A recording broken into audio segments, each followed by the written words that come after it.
છતાં પણ આ લોકો દાદાગીરી કરી અને અમારી સાથે હથોડા ઉગામે છે ને આવું કરીને અને દાદાગીરી કરીને પ્રહાર ટાણિયા બધાઈ નાખ્યા છે। મોરબી જિલ્લામાં વિવિધ વીજલાઇન પ્રોજેક્ટ સામે વિરોધ છે તે ઉગ્ર બન્યો। હળવદના સપકડા ગામે પાવર ગ્રીડના વીજ પોલનો વિરોધ। ખેડૂતોમાં કંપનીઓ સામે ભારે રોષ જોવા મળી રહ્યો છે। પોલીસ બંદોબસ્ત વચ્ચે કામગીરી આગળ ધપાવવાનો પણ પ્રયાસ। અદાણી કંપનીની જે વીજલાઇન નાખવામાં આવી રહી છે તેનો સખત વિરોધ કરતા ખેડૂતો રસ્તા ઉપર ઉતર્યા। હજુ સુધી તમે અમારી ચેનલને સબસ્ક્રાઇબ નથી કરી તો અત્યારે જ ન્યૂઝરૂમ ગુજરાતને સબસ્ક્રાઇબ કરો, ફેસબુક અને ઇન્સ્ટાગ્રામ પર ફોલો કરો।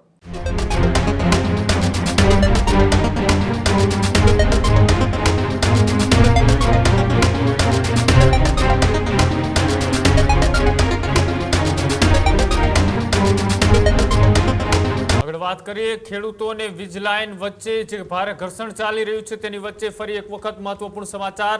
મોરબી જિલ્લામાં વિવિધ વીજલાઇન પ્રોજેક્ટ સામે વિરોધ છે તે ઉગ્ર બન્યો। હળવદના સપકડા ગામે પાવર ગ્રીડના વીજ પોલનો વિરોધ। જેતપર ગામે ખેડૂતો દ્વારા રામધૂન બોલાવીને વિરોધ નોંધાવ્યો। માળિયાના રાયસંગપર ગામે પણ અદાણીની વીજલાઇનનું કામ છે તે અટકાવ્યું। ખેડૂતોમાં કંપનીઓ સામે ભારે રોષ જોવા મળી રહ્યો છે।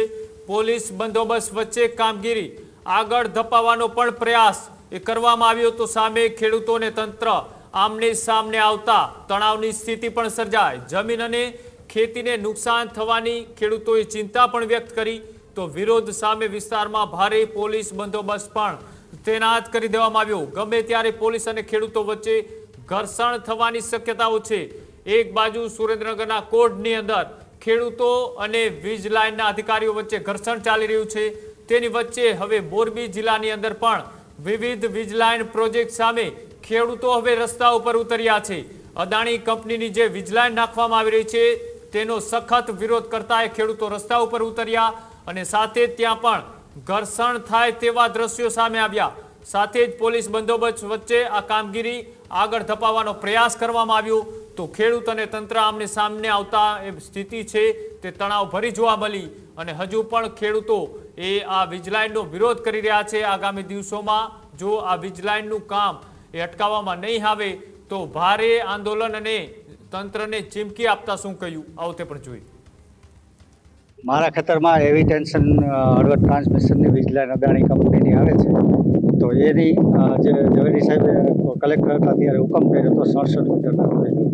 તો મારા ખેતરની અંદર 67 મીટરના કોરિડોર બહાર જે તાણિયા ખેંચે છે એ બિનઅધિકૃત પ્રવેશ કરે। ઝવેરી સાહેબે રજૂઆત કરેલી હતી અને ઝવેરી સાહેબે આ લોકોને અદાણી કંપનીવાળાને ચોખ્ખું કીધું હતું કે ભાઈ આ ખેડૂત હારે બેઠક કરી અને એનો નિર્ણય કરો, એની હારે સમાધાન કરીને એને જે કાંઈ વળતર આપવું એ વ્યવસ્થિત કરીને આપો, નહીંતર હું તમારું આ કેન્સલ કરાવી દઉં છું। છતાં પણ આ લોકો દાદાગીરી કરી અને અમારી સાથે હથોડા ઉગામે છે ને આવું કરીને અને દાદાગીરી કરીને પ્રહાર ટાણિયા બધાઈ નાખ્યા છે।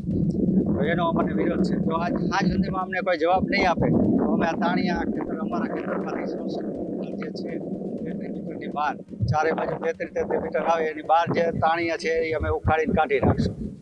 હજુ સુધી તમે અમારી ચેનલને સબસ્ક્રાઇબ નથી કરી તો અત્યારે જ ન્યૂઝરૂમ ગુજરાતને સબસ્ક્રાઇબ કરો, ફેસબુક અને ઇન્સ્ટાગ્રામ પર ફોલો કરો।